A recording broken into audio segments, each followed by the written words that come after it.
საქართველოს უახლესი ისტორია თავის მატიანეში აფიქსირებს ძელებას. დიდი ილიას სიტყვები. მერთო ესხმა თქმილი გამაგონე ჩემს მამულში. ამას გულისხმობდა, რომ ხალხში ყოფილიყო ერთიანება საერთო მიზნებზე და პოლიტიკურ პარტიებს ჰქონოდათ თანამშრომლობა და ერთიანობა ქვეყნის აღშენებლობაში და სხვათა შორის ილია გარკვეულწილად შეეწირა სწორედ პარტიულ უთანხმოებებს ისევე როგორც ჩვენი ქვეყნის ისტორიაში ბევრი მძიმედ მოსაგონებელი ეპიზოდი პარტიულ უთანხმოებებს უკავშირდება მათ შორის 20-იანი წლების, 90-იანი წლების და ასე შემდეგ. დღეს ეს ბარიერები გადალახულია მეგობრებო, შედეგები ხელშესახებია, არსებული სისტემა, რომელიც უზრუნველყოფდა უსამართლობის, ნეპოტიზმის, კორუფციის და არაპოლიტიკოსთა ბატონობას იქ სადაც მათი ადგილი არ იყო, მთავრდება ქვეყანა გადადის პროპორციულ პარტიულ რეჟიმზე, ვემშვიდობებით მაჟორიტარიზმს, სოფლიო საზოგადოება ჩვენს გვერდით არის, როცა ნახა აქ უკვე აი ასეთი ერთიანობა, მე კიდევ ერთხელ უდიდესი მადლობა მინდა გამოგუცხადო ჩვენს კოლეგებს აი ამ უდიდესი ენერგიისათვის რაც ჩადეს ამ ერთიანობაში და დღეს უკვე ამოცანად დარჩა აი ისევ გამოვიყენებ ცნობილ სტრიქონებს, როცა სიცოცხლე ასე ნავარდობს სიკვდილის ყველა კარი ჩარაზეთ. დღეს სიკვდილის კარი საქართველოსთვის არის ოლიგარქიული მაჟორიტარიზმი. ჩვენ უნდა გადავეფაროთ აი ამ სასეცხრე წერტილებს და არ დაუშვათ, რომ ოლიგარქიამ შემოიყვანოს უმაღლეს პოლიტიკურ სისტემებში თავისი მსგავსნი, რომლებმაც ქვეყანა გადაიფორმეს საკუთარ საბანკო ანგარიშებზე და ამიტომ ძალიან დიდი პასუხისგებლობის ფასად პოლიტიკურმა სპექტრმა ქვეყნისა გადაწყვიტა დასახელდეს მაჟორიტარულ ოლქებში პოლიტიკური ლიდერები ქვეყნისა. ეს ნიშნავს იმას, რომ ამოიქოლოს ხვრელები ყოველგვარი, რათა რეჟიმის არსებობა რამდენიმე თვეში დამთავრდეს. და დიდი მადლობა უთხრა კოლეგებს კიდევ ერთხელ იმ თანამშრომლობისათვის, რაც მიმდინარე პერიოდში ხდებოდა ამ თემასთან დაკავშირებითაც და დღეს უკვე გადაწყვეტილება იქნება მიღებული, ფიქრობ ისეთი, როგორც ქვეყნის და მომავლის ინტერესებშია და გადაწყვეტილების თაობაზე დაუყოვნებლივ მოგახსენებთ უდიდესი მადლობა პრესას.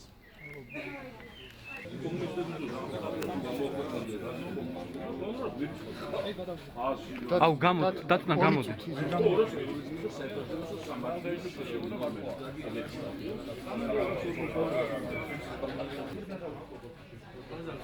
არა, სოციალური სამართლიანობა იყო დაცული.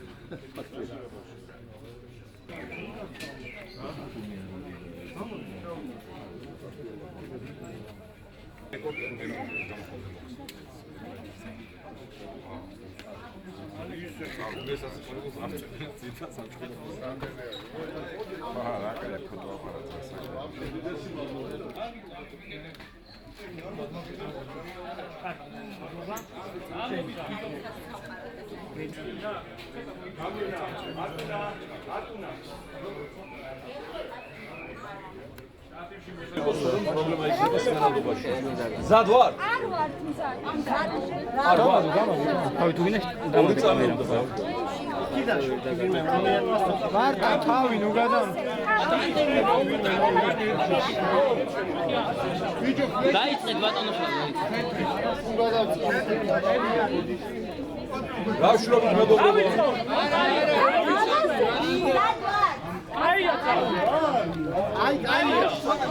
აი მოგბაძეთ როგორც ჩვენ მივახციეთ თანხმობას პოლიტიკოსებმა, ისე მიაღწიეთ თანხმობას დაწყებაზე. რაღაცა შეცდომა. დავიწყოთ? ვიწყებთ მეგობრებო. არავინ არ გელოდებათ. კარგად. ძვირფასო მეგობრებო. კარგად მოეხსენება ჩვენს ერთს,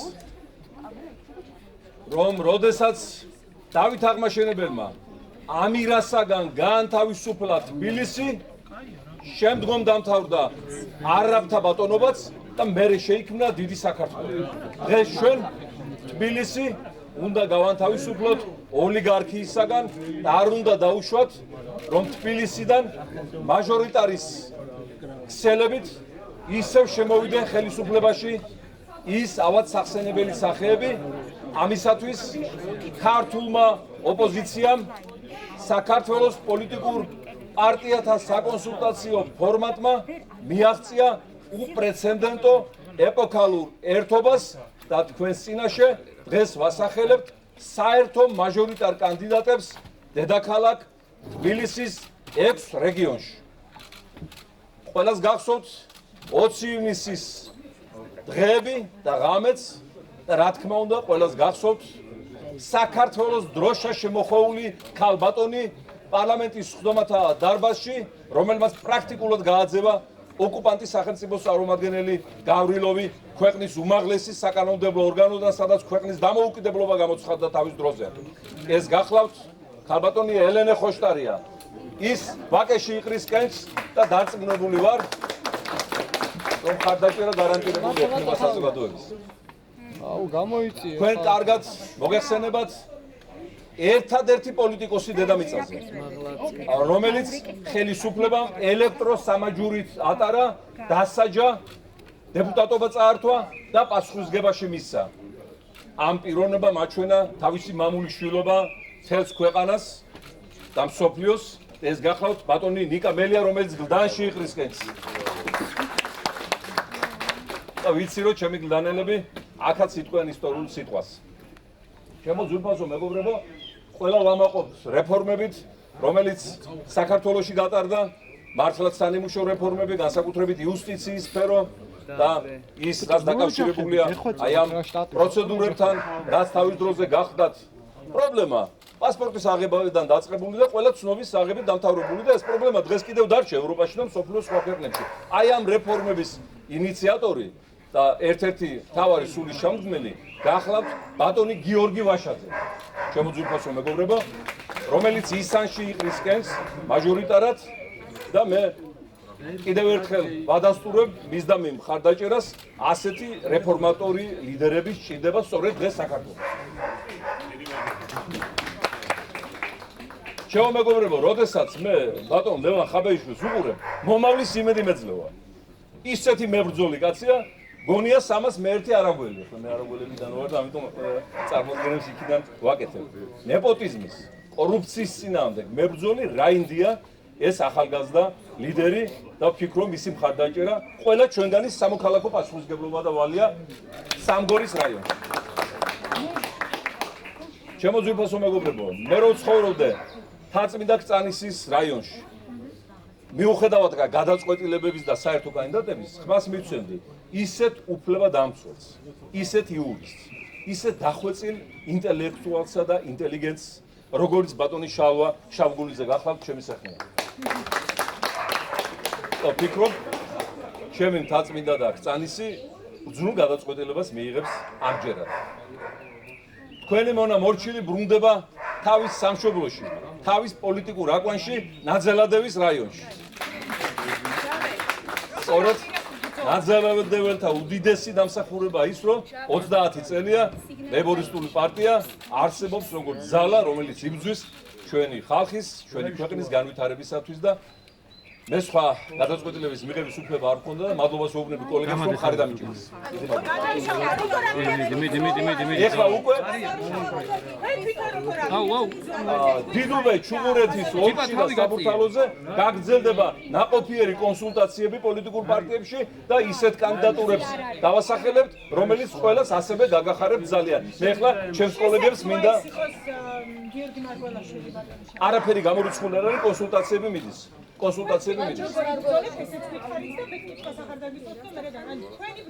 ბრძოლა იქნება ბოლომდე, რათა პოლიტიკიდან გავიტანოთ ოლიგარქია. და აქ უკან დამხევი არავინ არა ვართ. თბილისის მაჟორიტართა კორპუსი ოპოზიციიდან ეს არის პირველი ფლანგი, არიეგარდი და გვარდია, რომელმაც უნდა ასწიოს დროშა გამარჯვებისა და ჩვენ ამას გავაკეთებთ. დიდი მადლობა, მე კოლეგებს უთმობ სიტყვას და ქალბატონ ელენეს ვთხოვ. დიდი მადლობა.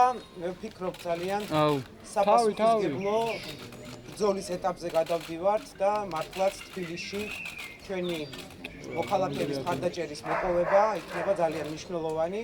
ის ერთობა, რომელიც არის აქ ამ ადგილას, რომელიც შეძლეს პოლიტიკურმა ძალებმა, არის ის საზოგადოებრივი დაკვეთა, რის გარეშე შეუძლებელია ჩვენ ქვეყანაში ცვლილებების მოტანა. ამ არჩევნებში ჩვენ ხალხი უნდა დავამტკიცოთ ერთი იმაში, რომ საქართველოს არ იმსახურებს ოლიგარქიულ მმართველობას, მაგრამ მეორე ასევე უნდა დავამტკიცოთ იმაში, რომ ეს არის არა სახელების და გვარების ცვლილება, არამედ სისტემური ცვლილება.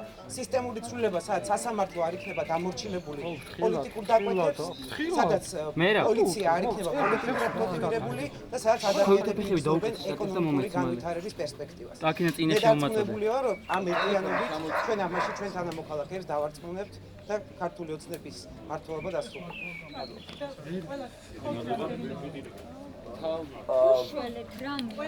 ბატონ შალვა შამგულიძეს თხოვოთ. ხალხო თავს გამოწევთ. მოგესალმებით. პირველ ყოვლისა დიდი მადლობა მინდა უთხრა ჩემს წინ და შემოწოდე მე. კოლეგებს ამ დობისათვის. იმავდროულად რა თქმა უნდა მეც და თითოეული ჩვენთაგანი ვწუნებთ იმ დიდ პასუხისგებლობას, რომელსაც ვიღებთ ამ ბრძოლაში, როდესაც თითოეულ მაჟორიტარულ ოლქში ვაპირებთ განმახორციელოთ. და ჩვენ მე დარწმუნებული ვარ, რომ ჩვენ ერთად ყველაფერს გავაკეთებთ ჩვენი ქვეყნის ინტერესების დასაცავად და გასატარებლად და იმ ხელისუფლების ქვეყნის მართვიდან ჩამოსაცილებლად, რომელიც ემსახურება არა ჩვენი ქვეყნის, არამედ ოკუპანტი ქვეყნის რუსეთის ინტერესებს. ჩვენ ამას შევძლებთ ერთად. ბატონ ნიკას თხოვოთ მელიას. აუ რა წარმატებები მინდა უსურვო ყველა კანდიდატს დასახელებულს მნიშვნელოვანი ბრძოლა გველოდება. გადაჭაბების გარეშე უნდა ვთქვა, ეს არ იქნება ჩვეულებრივი საარჩევნო კამპანია და რატომ? ვინაიდან ჩვენი მოწინააღმდეგე არ არის პოლიტიკური ოპონენტი. ჩვენი მოწინააღმდეგე არ არის ადამიანი, რომელიც აკეთებს პოლიტიკას და რომელიც არის ქართულ პოლიტიკაში. ჩვენი მოწინააღმდეგე ყველასი ჩვენი როგორც პოლიტიკოსების, ასევე მოსახლეობის მოწინააღმდეგე არის ოლიგარქი. ოლიგარქი ადამიანი, რომელიც მხოლოდ და მხოლოდ ზრუნავს საკუთარ კეთილდღეობაზე და ოქსიმორონია, ხალხო, შეუძლებელი არის, აი დავფიქრეთ ძალიან თქო ამ მოცემულობაზე. შეუძლებელია სახელმწიფო განვითარდეს, ან მეტიც განვითარების შანსი ჰქონდეს იქ, სადაც ქვეყნის მართვის სადავებითად არის ოლიგარქი. ოლიგარქი არის ანტისახელმწიფოებრივი ელემენტი, მოვლენა. შეუძლებელია თავშევე ვიცოდეთ, რომ ჩვენ შვილებს და ჩვენ შვილიშვილებს არ ექნება ნათელი მომავალი, რომც გვინდოდეს. ყველანი ერთად, ვინც აქ ვართ, ხო, თუკი ჩვენ მივალთ ბიძინა ივანიშვილთან და მისი თანაგუნდელები გავხდებით, ასევე გავხდებით ოლიგარქიის ნაწილი.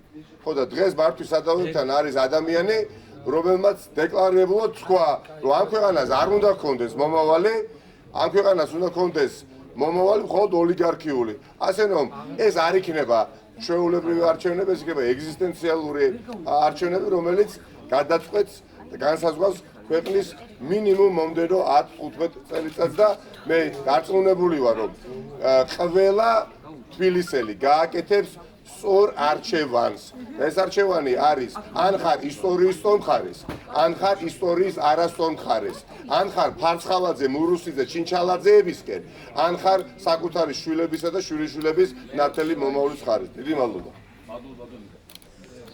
სიტყვას მივცემთ ბატონ ლევან ხაბეიშვილს. ძალიან მნიშვნელოვანი იქნება ამ ბრძოლაში ყველამ ერთი რამე გავიაზროთ. რუსი ოლიგარქის წინააღმდეგ ბრძოლა ნიშნავს გაჭირვების სიღატაკის წინააღმდეგ ბრძოლას. მეორე მნიშვნელოვანი საკითხი, რაც ასევე ჩვენ მოქალაქეებს დარწმუნებული ვარ, გასაგზავნებული აქვს. ჩვენ გვყავს ხელისუფლება, რომელიც მაგალითად ამერიკელ კონგრესმენებს ეძახის კორუმპირებულებს და მოსყიდულებს, თუმცა ამავე დროს, აი მაგალითად კადიროვთან დაკავშირებით ერთ ზედმეტ წინადადებას ვერ დააცდევინოთ მარტივი მიზეზის გამო. დღეს ჩვენი ქვეყანა ჩაბარებულია რუსეთს. დღეს ამ ქვეყანას მართავს რუსი ოლიგარქი, რომლის მთავარი ინტერესიც არის, რომ თავად გამდიდრდეს თავისი ჩინოვნიკები გაამდიდროს და რაც შეეხება ჩვენს მოქალაქეებს, ჩვენი მოქალაქეები გვახსოვს საკუთარი ინტერვიუდან გერმანიაში გაისტუმრა ხალხის სამუშაოდ. ამიტომ მნიშვნელოვანია ქართულმა ხალხმა მიიღოს სწორი გადაწყვეტილება, რაშიც რა თქმა უნდა დარწმუნებული ვარ და მნიშვნელოვანია თითოეულმა ჩვენთაგანმა შეიტანოს წვლილი იმაში, რომ დავასრულოთ რუსი ოლიგარქის მმართველობა. მადლობა ბატონ. ვთხოვოთ ბატონ გიორგი ვაშაძეს. დიდი მადლობა.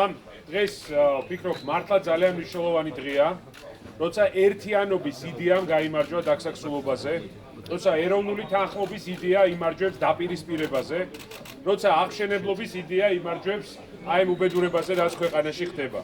მე ვფიქრობ, რომ დღეს პოლიტიკურმა პარტიებმა, ცალკეულმა პიროვნებებმა კიდევ ერთხელ უჩვენეს მართლა ძალიან მაღალი პოლიტიკური კლასი.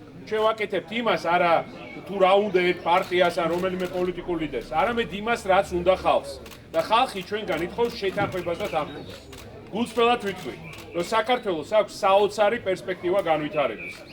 საოცარი აღშენებლობის პროცესი შეგვიძლია დავიწყოთ და ვფიქრობ, რომ დღევანდელი დღე ეს არის ჩანასახი იმ სულად ახალი თაობის კოალიციური მმართველობის, რომელიც აუცილებლად 31 ოქტომბრის შემდეგ იქნება ქვეყანაში. იმ მმართველობის, რომელიც იქნება ხალხის სამსახურში, ადამიანების გაჭირვებაზე ორიენტირებული, ადამიანების პრობლემაზე ორიენტირებული. ეს არჩევნები არის არჩევნები დასავლურ განვითარებასა და რუსულ ვექტორს შორის.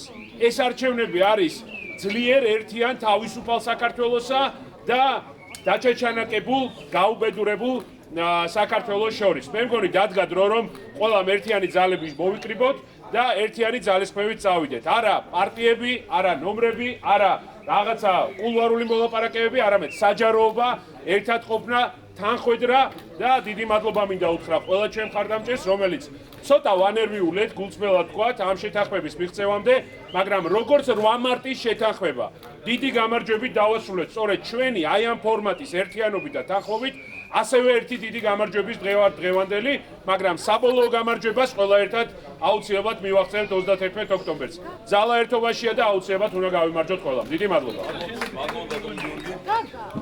მეგობრებო, ვფიქრობ, დღეისათვის ყველაფერი ითქვა, იწყება დიდი ლაშქრობა ჩვენი ქვეყნის გადასარჩენად და ჩვენი დედაქალაქი, ჩვენი თბილისელები დარწმუნებული ვარ, იტყვიან იმ სიტყვას, რაც გააბწყინებს საქართველოს თელს დედამიწაზე და დააკავებინებს ადგილს, რომელიც მას ეკუთვნოდა ორბიტაზე.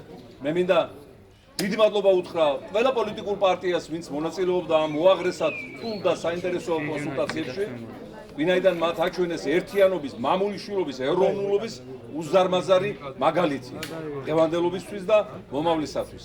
მე მინდა უდიდესი მადლობა უთხრა მასმედიას, პრესას, თქვენი სახით ამ ინტერესისათვის, იმ დიდი საქმიანობისათვის, რასაც აკეთებთ წინა ფრონტზე, წინა ხაზზე ქვეყნის გადარჩენისა და მე მინდა გამოვთქვა უდიდესი რწმენა, რომ 31 ოქტომბერს გამარჯვების არწივი აფრინდება სწორედ თბილისიდან, საქართველოს გამარჯვების არწივი. დიდი მადლობა.